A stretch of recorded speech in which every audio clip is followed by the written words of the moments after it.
యేసుక్రీస్తు పరిశుద్ధ నామంలో మీ అందరికీ శుభములు తెలియజేస్తూ ఉన్నాను. ఈ నూతన సంవత్సరంలో ప్రభు మన జీవితంలో నూతన కార్యములు చేయనుగాక. ఏదైతే నష్టపోయామో అవన్నీ దేవుడు ఈ సంవత్సరం మనకి తిరిగి ఇచ్చి మనల్ని బలపరుస్తారు. ఈరోజు మనము ధ్యానిస్తున్న అంశము, నేను నిన్ను బలపరచెదను.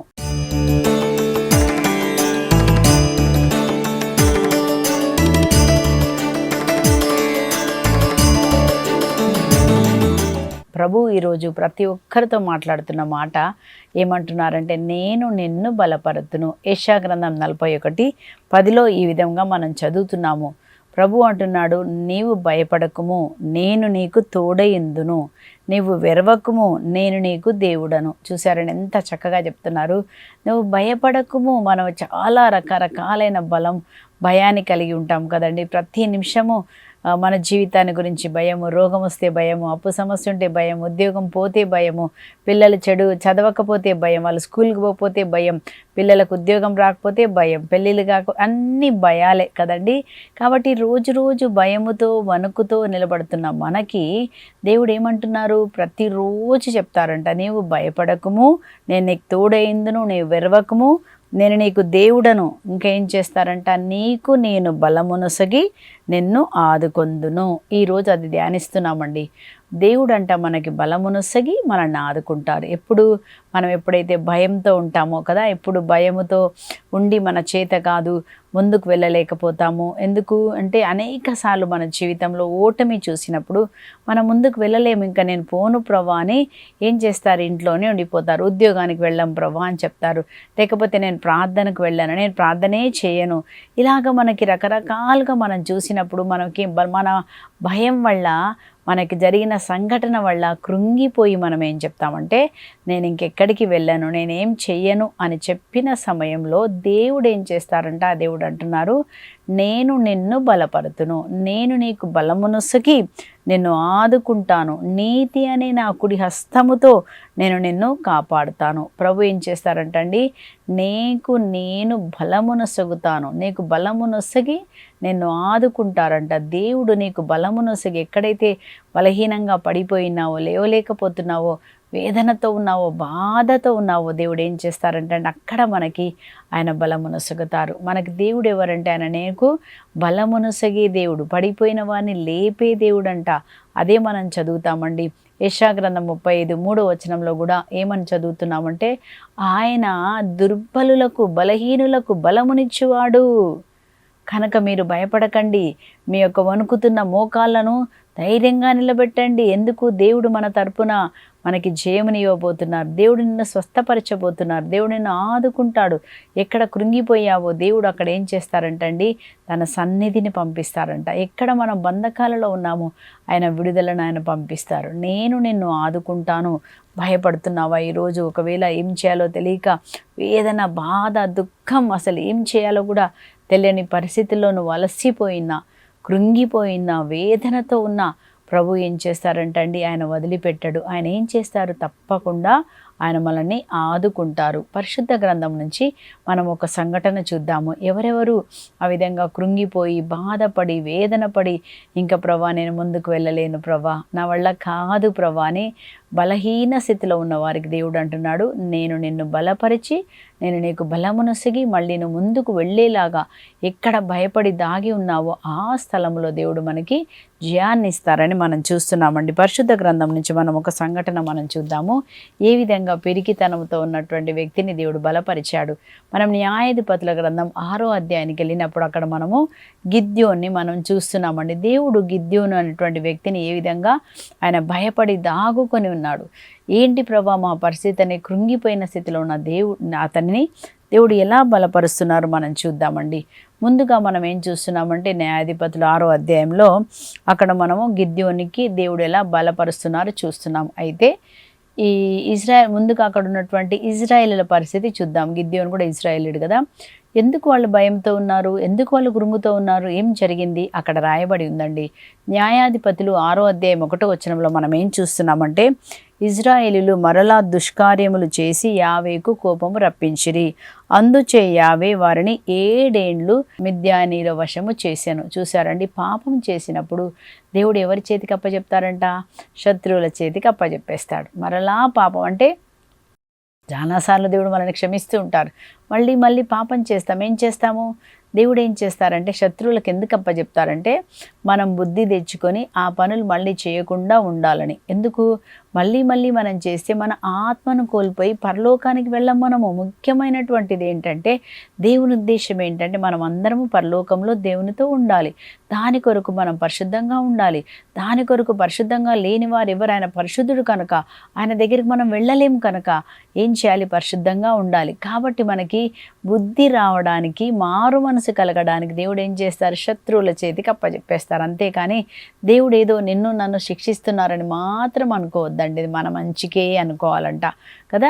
దేవుడు నాకు శ్రమ కలుగుట మేలు ఆయన, నేను దాని ద్వారా దేవుని కట్టడాలు మనము నేర్చుకోగలుగుతామని కీర్తన 119:71 వచనంలో దాన్ని మనం చదువుతున్నాము. కాబట్టి ఈరోజు ఇక్కడ ఏం జరుగుతుందంటే ఇజ్రాయెల్ ప్రజలు మళ్ళా పాపం చేసినందుకు 7 సంవత్సరాలండి. 1 రోజు కాదు, 2 రోజులు కాదు, 7 సంవత్సరాలు మిద్యానీల వశము దేవుడు వీళ్ళకి అప్పచెప్పేశాడు ఇజ్రాయెల్ ప్రజలని. అయితే ఈ మిద్యానీయులు అనగా శత్రువులకు అప్పచెప్పినప్పుడు శత్రువు ఏ విధంగా వారిని పీడిస్తుందో మనము 2వ వచనంలో మనం చదువుతున్నామండి. అక్కడ ఏమని రాసిందంటే మిద్యానీయులంట ఇజ్రాయెల్ ప్రజలను నేలబెట్టి కాలరాచిరి. చూసారా ఎంత భయంకరమైనటువంటి పరిస్థితి అంటే నేలబెట్టి కాలరాసిరంటే ఒక భయంకరమైన స్థితి కదా. సో ఒకవేళ రోగము తగ్గక మళ్ళీ అది హెచ్చు పెరిగినప్పుడు బాధ భరించలేకపోతే తెలుస్తుంది ఎంత బాధ కదండి. సో అలాగ మన జీవితంలో రకరకాలుగా సాతానికి మనం తప్పు చేసినప్పుడు సాతాను మనపై దాడి చేస్తాడు. ఈ విధంగా ఇక్కడ ఏం జరుగుతుందంటే ఇజ్రాయెల్ ప్రజలంట వాళ్ళని ఎట్లా చేసి నేలబెట్టి కాలరాచిరి. ఇజ్రాయేలీలు దానివల్ల మిద్యానీలకు భయపడి ఏం చేశారంట? వాళ్ళు వెళ్ళి గుహలలో వాళ్ళు దాచుకున్నారు. చూడకుండా అయ్యో మమ్మల్ని చూస్తే పట్టుకుంటారు, మళ్ళీ కొడతారు, హింస పెడతారు, అయ్యో అని దాచుకున్నారంటండి. వాళ్ళు ఇంకా ఏమేం చేశారో చూద్దామండి. ఇక్కడ మనం 3వ వచనంలో చూస్తున్నాము. ఈ ఇజ్రాయేల్ ప్రజలు పైరులు వేయగానే మిద్యానీలు వాళ్ళు వచ్చి ఏం చేసేవారంటండి? వారి ఎడ్లను తీసుకుపోయేవాళ్ళంట. పండిన పంటలు వీరి చేనులో పంట వేసుకుంటే వాళ్ళు వచ్చి పంటలన్నీ కోసుకొని వెళ్ళిపోయారు. చూడండి, మనకు చేతికి వస్తుందని కష్టపడేసింది సాతాను 5 నిమిషాల్లో దొంగలిచ్చేస్తాడు. మనం చూస్తున్నాం ఇవాళ ఎన్నో స్కామ్స్ జరుగుతున్నాయి కదా. ఏదేదో చెప్పి తెలియక ఏదో ఒత్తినప్పుడు మన పైసలు బ్యాంకులో నుంచి వాళ్ళు తీసేసుకుంటున్నారు. దీన్ని ఏమంటారు? నీ కష్టపడిన పైసలు ఎవరో ఒకరు సాతాను వచ్చి వెతుకొని పోవడం. ఈ విధంగా వీళ్ళు వేసుకున్న పంటలు చేతికొచ్చాయి తిందాము, లేకపోతే పంటలు వచ్చాయి అప్పు కట్టేసుకుందాము, లేకపోతే ఏదైనా కొనుక్కుందాము అన్న సమయంలో వాళ్ళు వచ్చి వీళ్ళ పంటలన్నీ కోసుకొని వెళ్ళిపోతారు. వీళ్ళకి సహాయం చేసే వాళ్ళు ఎవరు లేరు, వాళ్ళు బలవంతులుగా ఉన్నారు. ఇక్కడ ఏం చూస్తున్నాం? ఇంకా ఏం చేశారు చూడ, వారి ఎడ్లను గాడిదలను తోలుకొని పోయేవారు. చివరులకు ఇజ్రాయేలులకు ఏమీ మిగిలేది కాదంట. మొత్తం ఏముంటే అవి తీసుకొని వెళ్ళిపోయాలంట. ఇంకా ఏమంటున్నారో చూడండి 5వ వచనంలో. మిద్యానీయులు తమ పశువుల మందలతో వచ్చి ఏం చేసేవారంట? అన్నిటినీ తీసుకెళ్తారంటండి. వాళ్ళు కాలు పెట్టిన స్థలము నేల ఎక్కడైతే మిద్యానీయులు ఏ స్థలంలోకి అయితే వాళ్ళు వస్తారో ఆ స్థలం అంట ఎట్లయిద్దంటండి? కాలిపోవలసిందంట, వల్ల కాడు కావాల్సింది. అంటే అంత భయంకరంగా వచ్చి వీళ్ళ ఇళ్ళని పశువులను అన్నీ తీసుకొని పోయి వాళ్ళు నేలమట్టం చేసేవాళ్ళంట. వీళ్ళకున్నదంతా హరించుకొని పోయేవాళ్ళు కదండి. ఎంత భయంకరమైన పరిస్థితి మన జీవితంలో కూడా. ఒకవేళ సాతాను రకరకాలుగా దాడి చేసి సమాధానాన్ని, ఆరోగ్యాన్ని, పిల్లల విషయంలో కన్ఫ్యూజన్ కలగచేసినప్పుడు, బంధకాలు ఉన్నప్పుడు ఏమవుతుందండి? ఏం చేయాలో అర్థం కాదు. మనం కూడా ఒక్కసారి మన జీవితంలో ఈ విధంగా ఏమీ లేని వారిగా మనం మారిపోతాం కదా. అట్లాంటి పరిస్థితుల్లో మనం చదువుతున్నాం 6వ వచనంలో ఏం చేస్తున్నారు? ఈ మిద్యానీయుల దోపిడీ వలన ఇజ్రాయేలులకు పొట్టకూడు కూడా కరువైపోయిందంట. తినడానికి అన్నం కూడా లేదండి. అట్లాంటి పరిస్థితుల్లో వీళ్ళు ఏం చేస్తున్నారు? 6వ వచనంలో మనం చదువుతున్నాము. వారు యావేకు మొరపెట్టుకొనిరి. చూసారండి, ఇలాంటి పరిస్థితుల్లో ఏం చేస్తాం చెప్పండి? ఏమి చేయలేని పరిస్థితుల్లో కదా ఏం చేయాలంట? దేవునికి మొరపెట్టాలంట. మనం దేవునికి మొరపెట్టినప్పుడు వారి ఆపదలో వారు మొరపెట్టగా దేవుడు వారి మొర వినే దేవుడు. ఇది ఒక్కటండి దేవుడి దగ్గర ఉన్నటువంటి మంచి గుణం ఏంటంటే, నువ్వు ఏ పరిస్థితిలో ఉన్నా ప్రభువా నా మీద దయ చూపండి అని చెప్పినప్పుడు దేవుడు మన మొర వింటారు. మన మొర విని ఏం చేస్తారండి? మన కష్టం నుంచి, బాధ నుంచి, వేదన నుంచి దేవుడు అంట మన పరిస్థితిలోకి దిగి వచ్చి మనల్ని ఆదుకుంటారు. మీరు మొరపెట్టినప్పుడు నేను వారి మొర విందును, వారిని ఆపదల నుంచి విపత్తుల నుంచి నేను వారిని కాపాడుతాను. కీర్తన 91లో, కీర్తన 46లో కూడా రాయబడి ఉంటుందండి. ఆయన ఆపదలలో ఆదుకొనగల దేవుడు కనుక మీరు మొరపెట్టండి. ఆపదలలో ఆశ్రయించదగిన నమ్మదగిన దేవుడు, ఆశ్రయనీయుడు ఆయన. మనం ఎక్కడికి వెళ్తామండి? కృపా సింహాసనం దగ్గరికి మీరు రండి. హెబ్రీల పత్రిక 4:16లో మనం చదువుతాం, ధైర్యవంతులై మీరు రండి. ఆ కృపా సింహాసనం దగ్గర మనకేం దొరుకుతుందంట? కృప దొరుకుతుంది, కనికరము దొరుకుతుంది, ఆరోగ్యం దొరుకుతుంది, విడుదల దొరుకుతుంది. మనకు ఆశ్రయనీయుడు దేవుడు ఒక్కడేనండి. ఏ మనిషి మనకి సహాయం చేయలేరు, కానీ దేవాతి దేవుడు చేస్తాడు. కన్నీటితో వాళ్ళు మొరపెట్టారంట, దేవా ఈ పరిస్థితిలో ఉన్నాము నాయనా, ఈ మిద్యాల నుంచి మమ్మ కాపాడండి, మేము తప్పు చేశాము అని మనం కూడా పశ్చాత్తాపడినప్పుడు, దేవా నన్ను మన్నించు ప్రభువా, ఎక్కడ నేను సాతానికి ద్వారం తెరిచామో, ఈ పరిస్థితి ఎక్కడొచ్చిందో ప్రభువా అని మనం మొరపెట్టినప్పుడు దేవుడు తప్పకుండా మనకేం చేస్తారండి? ఆయన సహాయం చేస్తారు. వారి మొరవినప్పుడు దేవుడు ఇక్కడ ఏం చేస్తున్నారు మనం చూస్తున్నాము.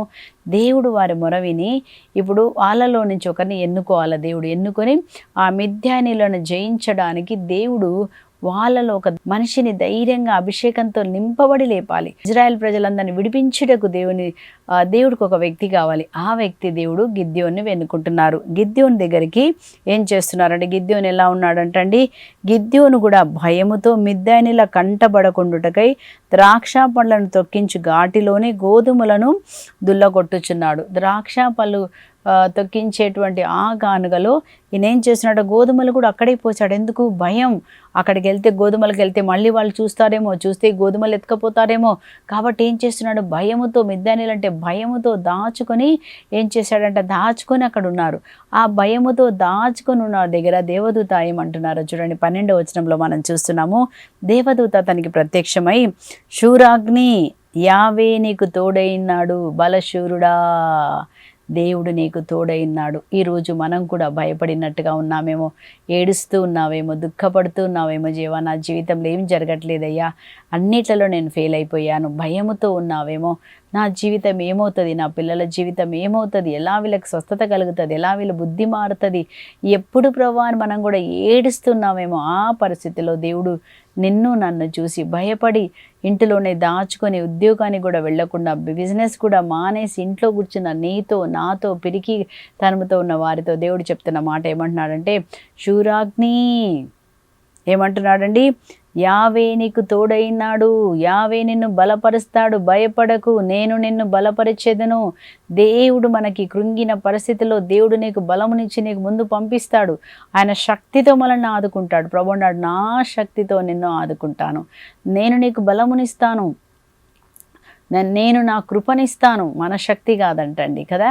జకరియా గ్రంథం 4:6లో మనం ఏమని చదువుతామో, శక్తి చేత కాదు, బలం చేత కాదు, దేవుని ఆత్మ ద్వారా కార్యం జరుగుతుంది. దేవుని ఆత్మ ద్వారా కార్యం జరుగుతుంది. అదే మనం చూసినప్పుడు దావీదు కూడా గొలియాతు ముందు నిలబడి ఏం చెప్తున్నాడు, నువ్వు కత్తి ఈట తీసుకొని వచ్చావు, కానీ నేనైతే నా దేవుని పేర, యావే పేర నేను వచ్చి ఉన్నాను. దేవుడు మన తరపున యుద్ధం చేస్తారండి. దేవుడే, నేను కాదు, దేవుడే ఈరోజు నా తరపున దేవుడు యుద్ధం చేస్తాడు అని ధైర్యంగా నిలబడుతున్నాడు. నిన్ను నా చేతికి అప్పచెప్తాడు. అది మన దేవుడు అండి. దేవుడు అంట మనం బలహీనంగా ఉన్నప్పుడు దేవుడు ఏం చేస్తారండి, తన బలమును మనకిచ్చి ఆయన ఆదుకుంటారు. అప్పుడు ఇక్కడ అంటున్నాడు, శూరాగ్ని నేను నీకు దేవుడు తోడైనాడంటే, నిజంగా మాకు దేవుడు తోడుంటే మాకు ఇన్ని కష్టాలు ఎందుకు వస్తాయి? మనం కూడా అడుగుతాం, నిజంగా దేవుడు తోడుగా ఉంటే ఇన్ని కష్టాలు వస్తాయా అన్నప్పుడు అక్కడ మనం చూసినాం. దేవుడు దానికి ఏం మాట్లాడగాను ఒకటే ఒక మాట మళ్ళీ చెప్తున్నారు. ఏమంటున్నారంటే, నీవు బలవంతుడవై మిద్యానీల మీదికి పొమ్ము, ఇజ్రాయేలులను శత్రువుల బారి నుండి రక్షించము, నేనే నిన్ను పంపుచున్నాను సుమా. ప్రభు చెప్తున్నారు. ప్రభు చెప్పదలసింది నువ్వెన్ని సాకులు చెప్పినా దేవుడు తన చిత్తాన్ని నెరవేరుస్తారు. ఇక్కడ ఏమంటున్నాడు చూడండి, నీవు బలవంతుడవై మిద్యానీలకు పొమ్ము. ఏమన్నాడు, ఇజ్రాయేల్ ప్రజలను శత్రువుల బారి నుండి నువ్వు రక్షించుము, నేనే నిన్ను పంపుచున్నాను సుమా, నేనే నిన్ను పంపుచున్నాను. అప్పుడు అంటున్నాడు, ఇంకొక మాట చెప్తున్నాడు, నేనేంటి, ఇజ్రాయేల్ రక్షించడం ఏంటి, మనష్షే తెగన మేము ఊరి పేరు లేని వారం, మా కుటుంబమునకు కాసంత విలువ లేదు. ఈ మనష్షే గోత్రంలోనే అసలు మేము ఊరి పేరే మాకు లేదు.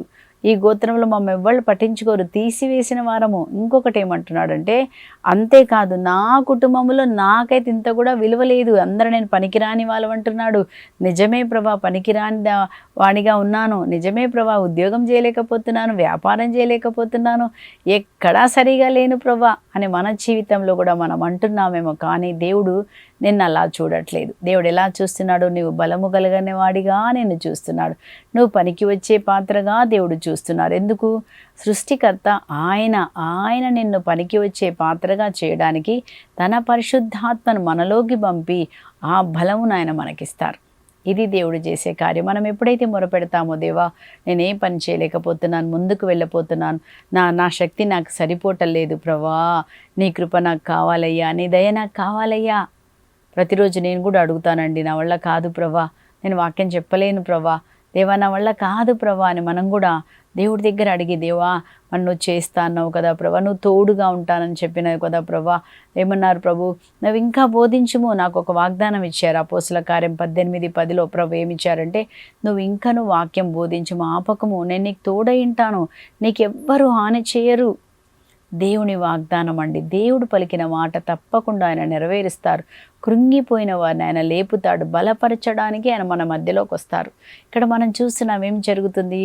అలాగే గిద్యోనుతోటి దేవుడు చెప్తున్నారు, భయపడకు, నేను నీకు తోడుగా ఉన్నాను. చూసారండి, ఆయనని దేవుడు ఎన్నుకుంటున్నారు. ఇక్కడ ఎవరైతే భయముతో పిరికితో ఉన్నారో, పనికి రాని వాళ్ళని పనికి వచ్చే పాత్రగా దేవుడు మారుస్తారని, త్రోసివేసిన రాయిని ముఖ్యమైన రాయిగా ఆయన మారుస్తారు. ఇంకా అంతేకాదు, 1 కొరింథీ 1:27 మనం ఏం చదువుతామంటే, ఈ లోకంచే నీచముగా చూసిన వారిని, అవివేకులను, పనికిరాని వారిని, విలువలేని వారినే దేవుడు ఎన్నుకుంటారంటే. ఎందుకు ఎన్నుకుంటాడంటే, అజ్ఞానులను, విలువలేని వారిని విలువగా, నాకు అన్నీ తెలుసన్న వారిని అంట దేవుడు వాళ్ళని సిగ్గుపరచుటకు, అనగా పనికిరాని వారిని ఎవరైనా దేవుడు వాడుకుంటారంటే ఏమర్థం చేసుకోవాలి? శక్తి నాది కాదు, దేవుడిదే. నేను ఈరోజు ఈ స్థితిలో ఉన్నానంటే దేవుని కృప వల్లే ఉన్నాను, నాదేమీ లేదు, నేను నాది అని ఎవరైనా విర్రవిగినప్పుడు అంట దేవుడు ఏం చేస్తారు? పనికిరాని వారిని దేవుడు వాడుకొని ఉన్నతమైన స్థితిలో ఉన్న వారిని దేవుడు కిందికి తోసేస్తారంట. అధిపతులు ఉన్నతమైన స్థితిలో గర్వములో ఉన్నవారు దేవుడు కిందికి పడద్రోసి ఆయన దీనులను లేవనెత్తే దేవుడు. కాబట్టి మనం ఎప్పుడైతే మరి బాధలో, వేదనలో, దుఃఖంలో ఉన్నప్పుడు ప్రభు దగ్గరికి వచ్చి, ప్రభా నువ్వు నాకు సాయం చేయి ప్రభా అంటే తప్పకుండా దేవుడు ఏం చేస్తారండి? ఆయన నిన్ను నన్ను బలపరుస్తారు. బలపరచడానికి ప్రతిరోజు దేవుడు మన మధ్యలో ఎందుకున్నారు, ఎందుకు పరిశుద్ధాత్మనిచ్చారు అంటే, మనకి బలము నొసగి, శక్తి నొసగి, నీవు నేను ఎక్కడ పడిపోయామో అక్కడి నుంచి ముందుకు వెళ్ళడానికి దేవుడు మనకేమిస్తున్నారండి? ఆయన బలమునిస్తున్నారు. ఇక్కడ మనం చూస్తున్నాము ఏ విధంగా దేవుడు బలపరుస్తున్నారంటే, వాక్యము ద్వారా దేవుడు గిద్యోని బలపరుస్తున్నారండి. దేవుని వాక్యం వింటున్నప్పుడు మనకేం కలుగుతుంది? విశ్వాసం కలుగుతుంది. వాక్యం వింటుంటే ఏం జరుగుతుంది? ధైర్యం కలుగుతుంది. అప్పుడు మనం ధైర్యంగా లేచి ఒక అడుగు ముందుకు వేయగలుగుతాం. కాబట్టి నిన్ను నన్ను బలపరిచేది ఏంటంటే దేవుని వాక్యం. కనుక మీరు ప్రతిరోజు దేవుని వాక్యాన్ని వింటూ ఉండండి. దివ్యవాణి ద్వారా వస్తున్నటువంటి అన్ని వాక్యాలు విని మనం బలపరుచుకోవాలి, మనం ధైర్యం తెచ్చుకోవాలి. విశ్వాసం కలుగుతుంది, వినుట వలన విశ్వాసం కలుగుతుంది. విశ్వాసం కలిగినప్పుడు ఏం చేస్తుందండి? అద్భుతాలు జరుగుతాయి. విశ్వసించినప్పుడు దేవుని మహిమను మనం చూస్తాము. మన జీవితంలో మన ఆలోచన విధానం మారుతుంది. విశ్వాసం వల్ల మన మాట చూపు మారుతుంది. విశ్వాసం వల్ల కృంగిపోయిన వల్ల మనం లేపబడతాము. ఆశ కలుగుతుంది, నిరీక్షణ మనకు వస్తుంది. కాబట్టి వాక్యం వినాలి. దేవుడు ఇప్పుడు ఆయన ఎలా బలపరుస్తున్నారో మనం చూస్తున్నాం. 7వ అధ్యాయంలో 10వ వచనంలో అక్కడ ఏమంటున్నారంటే, దేవుడు ఆయనతోటి, నువ్వు శత్రువుల మీద వెళ్ళడానికి నువ్వు భయపడుతున్నావు కదా, జంకుతున్నావు కదా, నువ్వేం చేస్తావంటే, నీవు నీ సేవకుడైన పూరాను తీసుకొని వారి శిబిరానికి వెళ్ళు. అక్కడికి వెళ్ళు, నీకు అచ్చట వాళ్ళు ఏం పలుకుతున్నారో ఒకసారి విను వెళ్ళి. అప్పుడు నీవు వారి పలుకులు ఆలించి ధైర్యం వస్తుంది నీకు. కాబట్టి నీవు శత్రువులంటే భయపడుతున్నావు, పోలేకపోతున్నావు కదా, నీకు ధైర్యం కావాలంటే ఏం చేయాలా? దేవుడు అన్నాడు, ఏమన్నా అంటే, నువ్వు శత్రువుల శిబిరానికి వెళ్ళు. అక్కడ వాళ్ళు ఏం మాట్లాడుతున్నారో విను ఈరోజు. అప్పుడు నీకు ధైర్యం వస్తుంది. అప్పుడు ఏం చేస్తున్నాడు? దేవుని మాటకు లోబడి ఆయన అక్కడికి వెళ్తున్నాడండి. అక్కడికి వెళ్ళినప్పుడు, అక్కడ వాళ్ళ శిబిరానికి వెళ్ళినప్పుడు ఆ శిబిరంలో ఉన్న ఒక వ్యక్తి మాట్లాడుతున్నాడు. ఏమని మాట్లాడుతున్నాడో మనం చూద్దాం. 13వ వచనంలో, గిద్యోని శిబిరము చేరినప్పటికీ అచ్చట ఒకడు తన మిత్రునితో ఏమంటున్నాడంటే, వింటివా, నాకు ఒక కలగన్నాను. యవధాన్యంతో చేయబడిన గుండ్రని రొట్టె ఒకటి గిరగిరా దొర్లుకొనుచు వచ్చి మిద్యానీయుల శిబిరమును చొచ్చెను. అది గుడారమును తగలగానే ఆ గుడారము వెల్లికలబడెను అని చెప్పాను. ఏమని చెప్తున్నాడండి? ఇక్కడ ఏమంటున్నాడంటే, ఒక ఆయన కల వచ్చిందంట. ఆయన ఏమంటున్నాడు? ఏం కల చూస్తున్నాడు? యవధాన్యంతో చేయబడిన ఒక గుండ్రని రొట్టె ఒకటి గిరగిరగిరా తలుక్కొని వచ్చి అంట ఎక్కడ పడిందంటండి? అది గుడారంలోకి చొచ్చాను. గుడారంలోకి అది తాకగానే గుడారం అంట వెల్లికలా పడిపోయాను. అప్పుడు ఆ మిత్రుడు అంటున్నాడు, ఆ మిత్రునితో అతడు, అయిననేమి ఆ రొట్టె ఏమిటో మరొకటేమిటో కాదు, ఆ రొట్టె ఏంటో కాదు, ఇజ్రాయేలుడగు యెహోషువ కుమారుడగు గిద్యోను ఖడ్గమే. వాళ్ళు ఏమంటున్నారంటే, ఆ గిరగిర వచ్చేటువంటి రొట్టె ఎవరో కాదు, గిద్యోను ఖడ్గమే. అంటే వాళ్ళు ఏం చెప్తున్నారు? గిద్యోను బలమైన వాడు, అతను శిబిరంలోకి రాగానే మనమందరం ఓడిపోతాము, నేను కల చూశాను అని వాళ్ళు చెప్తుండగా అప్పుడు ఏం జరిగిందంట మనం చూస్తున్నామండి. అతనికి ఆ స్వప్న వృత్తాంతమును విని భక్తిభావంతో అర్థం చేసుకుని దేవుడికి నమస్కారం ఇచ్చి తను బలం తెచ్చుకున్నాడంట. అలాగే నిన్ను నన్ను కూడా బలపరచడానికి దేవుడు వాక్యం ద్వారా మనతో మాట్లాడుతూ ఉంటాడు. ఈ విధంగా నువ్వు వాక్యం విన్నప్పుడు నీకు ధైర్యం కలుగుతుంది. దేవుడే నిన్ను పైకి లేమ్మంటున్నాడు, నీకు ఆయన శక్తిని ఇస్తాడు. మన దేవుడు మనకి శక్తినిచ్చి మనకు ముందుకు నడిపించే దేవుడినే మనం కలిగి ఉన్నామండి. కాబట్టి గిద్యోను ఖడ్గము, అక్కడ గిద్యోను ఖడ్గం అంటే ఏంటి? ఖడ్గం అంటే ఏంటంటే దేవుని వాక్యమే ఖడ్గము అని ఎఫెసీయుల పత్రిక 6:17లో మనం ఏం చదువుతున్నామంటే, మీరు దుష్టుడేసే ప్రతి బాణమును ఆర్పడానికి ఆత్మవసగు వాక్యమును ఖడ్గముగా మీరు స్వీకరించండి. వాక్యం ద్వారా దుష్టుడేసే ప్రతి బాణాన్ని మనం ఆపాలంట. అంటే ఉదాహరణకి ఒక వాక్యం యెషయా గ్రంథం 54:17 ఏమనుందంటే, నాకు నా కుటుంబానికి వ్యతిరేకంగా లేచిన ఏ ఆయుధాలు వర్ధిల్లకుండునుగాక అని మనం నోటితో ఆ వాక్యమును నోటితో పలికినప్పుడు ఏదైనా మనకు వ్యతిరేకమైన మాట కానీ, చూపు కానీ, తంత్రాలు కానీ, మంత్రాలు కానీ జరిగినప్పుడు ఏం జరుగుతుందండి? వాక్యము ఖడ్గముగా మారి వాటిని కత్తిరించేస్తుంది. కనుక నీ నోటితో ఏం చేయాలి? రోజు వాక్యాన్ని పలకాల. నాకు నా కుటుంబానికి వ్యతిరేకంగా లేచిన ఆయుధాలు యేసు నామములో వర్ధిల్లకుండునుగాక.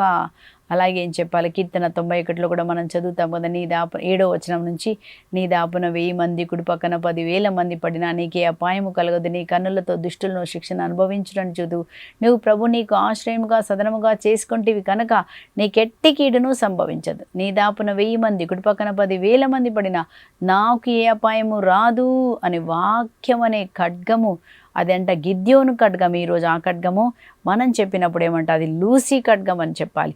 అలాగే నీ పేరు చెప్పుకొని చెప్పాలి. నీ ఖడ్గం ఏంటి? ఈరోజు ఎలా నువ్వు పడగొడతావు శత్రువులని? గిద్యోను ఎలా పడగొడతారంట? ఆయన గిరగిరగిరా తిరిగి వచ్చేటువంటి గిద్యోను ఖడ్గమే. ఆ ఖడ్గమే దేవుని వాక్యము. దేవుని వాక్యం ద్వారా మనం ఏం చేయాలి? దుష్టుడేసే ప్రతి బాణాన్ని మనం జయించగలగాలి. మన నోటితో దేవుని వాక్యాన్ని పలకాలి. విశ్వాసపు మాటలే మాట్లాడాలి. నెగటివ్ ఎప్పుడు కూడా ఉన్నప్పటికీ మనం మాట్లాడకూడదు కదా. సామెతల గ్రంథం 18:21లో మనం చదువుతున్నాము, మరణము జీవము 2 నీ నోట్లో ఉన్నాయి కనుక వాటిని తీసి నువ్వు పలుకు, అప్పుడు ఏమొస్తుంది? నీకు ధైర్యం వస్తుంది. ఆ వాక్యం నీకు జీవంగా మారుతుంది. కాబట్టి మనం ఏం మాట్లాడాలి? విశ్వాసపు మాటలు మాట్లాడాలి.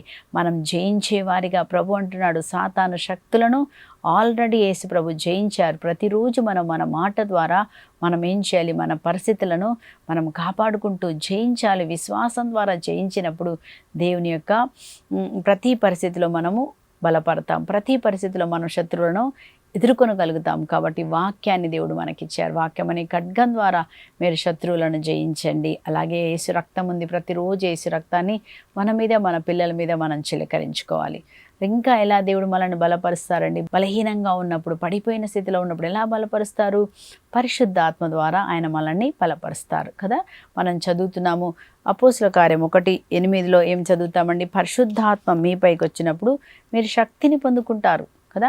పరిశుద్ధాత్మ వచ్చినప్పుడు ఏం జరుగుతుందంట? మనకు శక్తి వచ్చేస్తుందంట. అలాగే మనం చదువుతున్నాము 2 తిమోతి 1:7లో పిరికి ఆత్మ కాదు, పరిశుద్ధాత్మ ద్వారా మీకు ధైర్యమును కలిగే ఆత్మ, అలాగే నిగ్రహ ఆత్మ, ప్రేమగల ఆత్మ మీకు ఇవ్వబడింది. అంటే పరిశుద్ధాత్మ ద్వారా వచ్చినప్పుడు నువ్వు బలపరచబడతావు కనుక మనకేం కావాలండి, మనకి పరిశుద్ధాత్మ మనకు అవసరం కనుక ప్రతిరోజు పరిశుద్ధాత్మ కొరకు ప్రార్థించండి. రోజు వేచి ఉండండి. పరిశుద్ధాత్మ నాలోకి రండి, నాలో ప్రవహించండి. యేసయ్యా నన్ను నీ పరిశుద్ధాత్మతో నింపండి, భయపడుతున్నాను ఆత్మమా పరిశుద్ధాత్మ నాలోకి రండి, నాలోకి రండి అని మీరు బయటికి వెళ్ళేటప్పుడు పరిశుద్ధాత్మను ఆహ్వానించండి. వేదన ఉన్నప్పుడు పరిశుద్ధాత్మను ఆహ్వానించండి. యెషయా గ్రంథం 1:8 వరకు కూడా మనం అక్కడ చదువుతామండి. దేవుడు ఆత్మ ఎందుకుందంటండి, కృంగిన వారిని బలపరచడానికి, చెరలో ఉన్న వారికి విడుదల, బంధించబడిన వారికి విడుదల కలగ, దుఃఖించు వారికి బూడిదకు బదులుగా పూలదండ, శోక వస్త్రానికి బదులుగా ఆనంద తైలం, విచారించు వారు ఆనంద స్తుతిగీతం పాడేలాగా పరిశుద్ధాత్మ దేవుడు ప్రతి బలహీనత నుంచి ఆయన మనల్ని బలపరుస్తారు. నేను నీకు బలమునొసగుతాను. పరిశుద్ధాత్మనిచ్చి దేవుడు మనకు బలమునొసగుతారు. కృంగిపోయిన మనల్ని లేపుతారు, ఓడిపోయిన మనకు జయమునిస్తారు. కాబట్టి పరిశుద్ధాత్మను పొందుకొని పరిశుద్ధాత్మతో మనం నింపబడి ప్రతిరోజు మన పరిస్థితిలో మనం జయము కలిగి బలము కలిగి ముందుకు వెళ్దామండి. విశ్వాసంలో ముందుకు వెళ్దాము, ప్రేమలో ముందుకు వెళ్దాము. మన పనిలో మనం ముందుకు సాగినప్పుడు పరిశుద్ధాత్మ దేవుడు మనల్ని ముందుకు నడిపిస్తారు. కృంగిపోయిన స్థితిలో ఉండకూడదు. కాబట్టి ఈరోజు ప్రార్థన చేసి మీరు ఎక్కడికి వెళ్ళాలో లేచి వెళ్ళండి. ఏం చేయాలో, ఏం వదిలేశారో మళ్ళీ మీరు లేవండి. మీరు లేస్తేనే మీకు జయము. కూర్చుంటే ఇంకా నిన్ను లోపలికి తోస్తాడు. కనుక మీరు కూర్చోకూడదు, లేవండి. దేవుడు కార్యం చేస్తాడు. ఈరోజు దేవుడు అంటున్నారు, నేను నీకు బలమునొసగుతాను. గిద్యోని బలపరిచిన అదే దేవుడు ఈరోజు నన్ను కూడా బలపరిచి ఈ సంవత్సరం 2025 సంవత్సరంలో మనం జయముతో ముందుకు నడిపించునుగాక. ఆమేన్. ప్రార్థించుకుందాం. పరిశుద్ధుడమైన తండ్రి, ప్రేమ స్వరూపుడమైన దేవా, నేను నిన్ను బలపరుతును, నేను నీకు బలమునొసగి నీకు ముందుకు నడిపిస్తానని చెప్పినట్టుగా ప్రభా, కృంగిపోయి వేదన, బాధ, దుఃఖములతో ఉన్న ప్రతి బిడ్డను ప్రభా ఈరోజు నీ ఆత్మతో నింపినైనా ప్రతి బిడ్డ లేచి ప్రకాశించే విధముగా సహాయం చేయండి. నేను మీ సమాధులను తెరిచి మిమ్మల్ని మళ్ళీ బయటికి తీసుకొని వస్తాను, నా ఆత్మను మీలో ఉంచి మిమ్మల్ని కాపాడుతానని చెప్పిన దేవా, ఈరోజు ఎలాంటి సమాధి భయంతో, వేదనతో, దుఃఖంతో ఉన్నారో గిద్యోని బలపరిచిన దేవా, ఈరోజు మా అందరిని కూడా బలపరిచి ముందుకు నడిపించమని అయ్యా, కృంగిపోయిన ప్రతి ఒక్కరు కూడా లేచి ముందుకు వెళ్తురుగాక. నీ మహిమ, నీ ఆత్మ కార్యం ప్రతి కుటుంబంలో జరుగునుగాక. మా అందరినీ పరిశుద్ధాత్మతో నింపి మమ్మల్ని ముందుకు నడిపించమని యేసుక్రీస్తు అతి పరిశుద్ధ నామం పేరిట అన్నీ అడిగి పొందుకొని ఉన్నాం పరలోకపు తండ్రి. Amen, amen. దేవుడు మీ అందరినీ దీవించునుగాక. ఆమెన్. Praise the lord.